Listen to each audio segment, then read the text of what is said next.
Hiya, me again. I thought today I'd make a quick video looking at the introduction of Hermione Granger in Harry Potter and the Philosopher's Stone. We already know Hermione, right? We know her pretty well, but there was a time when she was a brand new character. We didn't know anything about her, and this is how all characters begin. So how do we go from this point where we've got a completely unknown character to the point where we feel like we know them really well? The introduction is one of the most important scenes here. It's our first impression of the character, and it will colour the rest of our experience with that character. So let's see how JK Rowling handles this. Just to set the scene really quick, we're in chapter 6. It's the journey from platform 9 3/4. Immediately before this little snippet I've got here, Ron and Harry are in their little cabin on the Hogwarts Express, and Neville has just come along looking for his toad. He kind of poked his head round the door. Has anyone seen my toad? He's crying. Harry and Ron don't seem to care that much. They just kind of brushed him off. And then Ron decided that he was going to try some magic. So yeah, let's give this a quick read. He had just raised his wand when the compartment door slid open again. The toadless boy was back, but this time he had a girl with him.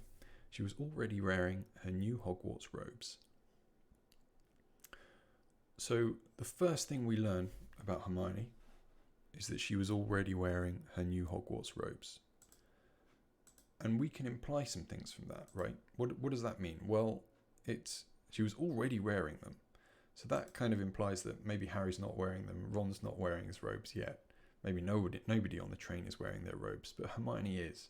So that might tell us that maybe she'd fallen in some mud and didn't have any better clothes, so she put on her robes. But it also might tell us that, hey, she's studious, she's excited about going to Hogwarts, she's proper, she follows the rules.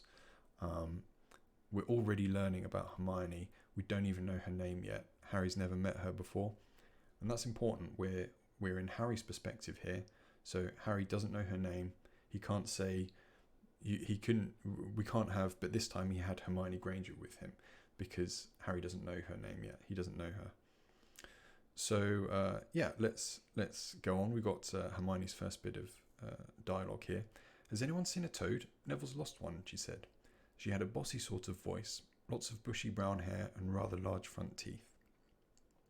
So as soon as possible, JK Rowling here is giving us a physical description, and that's really quite useful. If you go, you don't have to give a physical description immediately, but the longer you go without giving a little bit of physical description, the more you run the risk of the reader already creating an image of that person in their head. If you were to say she had lots of bushy brown hair and rather large front teeth, 10 chapters in, well then the readers, they're going to be like, well, I didn't imagine her that way. I thought that she had short blonde hair. You could have told me this sooner.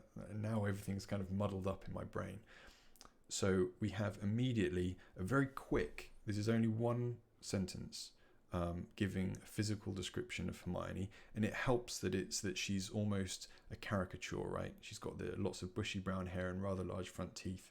It's very memorable to us. Now, this kind of description in show versus tell, this is a tell. JK Rowling is telling us that she has a bossy sort of voice. She's almost telling us that Hermione is a bossy sort of character here.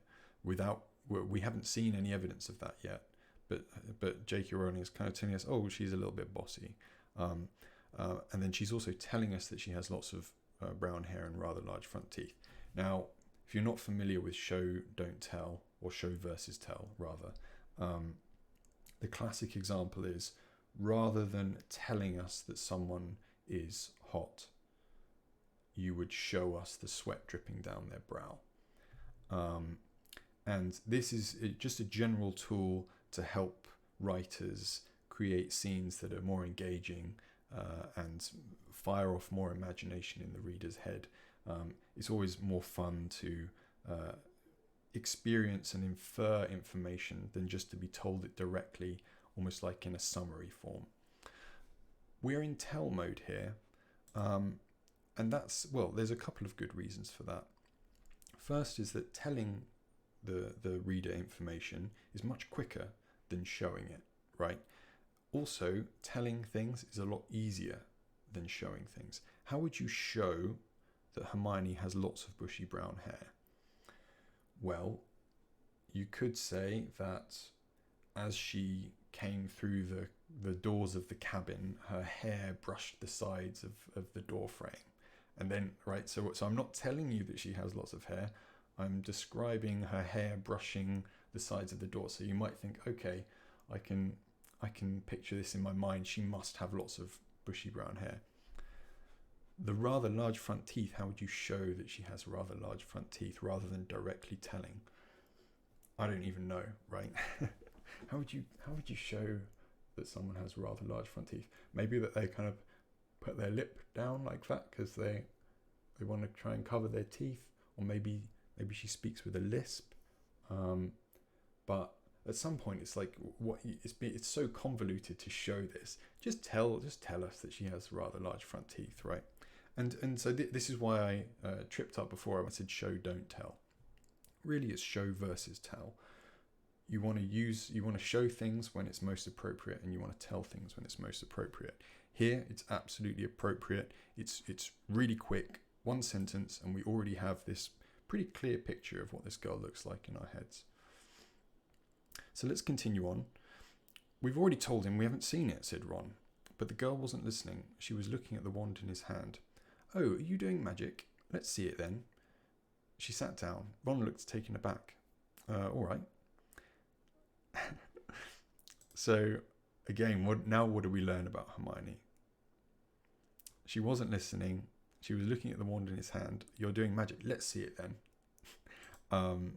And this is Hermione's kind of fiery nature coming out. This is her confidence that she has. The second thing she said, it's almost as if she's forgotten about Neville's toad, and she's like, oh, there's some magic going on. So she's very interested. He cleared his throat. Sunshine, daisies, buttermellow, turn this stupid fat rat yellow. He waved his wand, but nothing happened.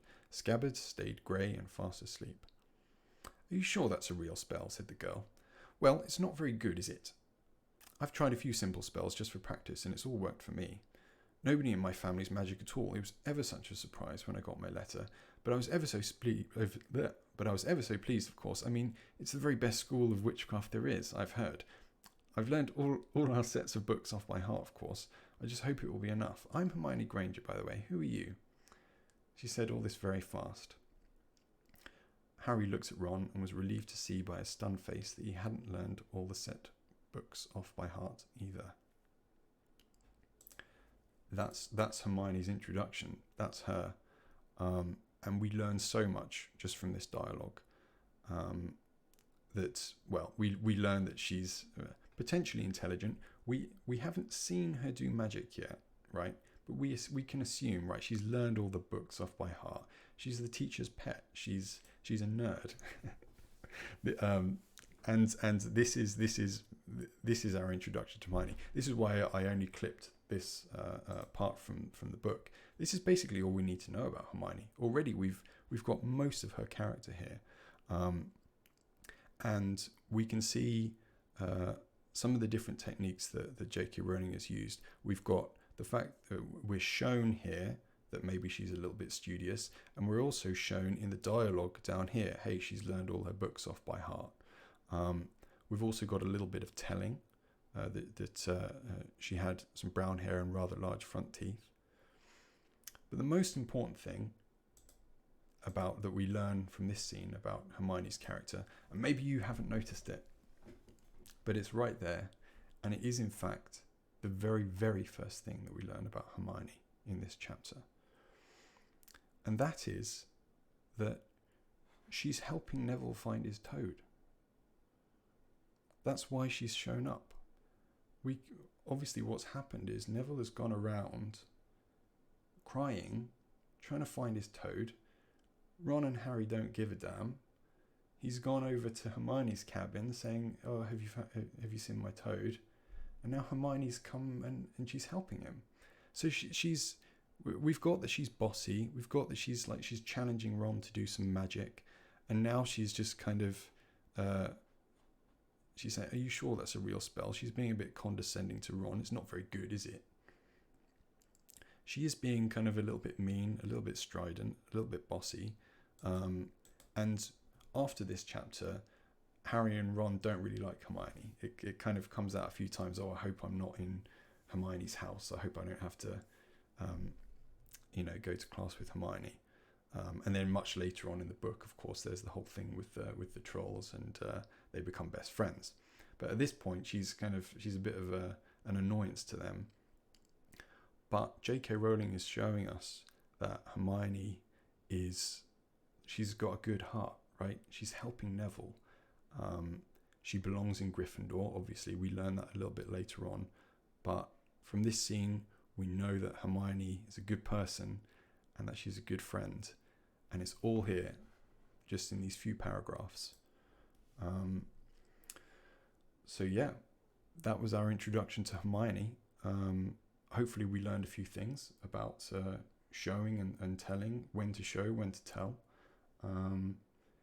Yeah, and that's Hermione. I hope that was good. Let me know if there are any other things you want me to analyze from Harry Potter or any other books. I'm quite keen on looking a little bit more into show versus tell in how JK Rowling introduces magic systems and all of the complex things around Hogwarts. So I might make another video there. If you're interested in reading anything that I've written, I've got my book here. It's called A Star Named Vega. It's, if you like Harry Potter and you also like Star Wars, science fiction, exploding spaceships, things like that, then yeah, check it out. I'll put a link in the description below.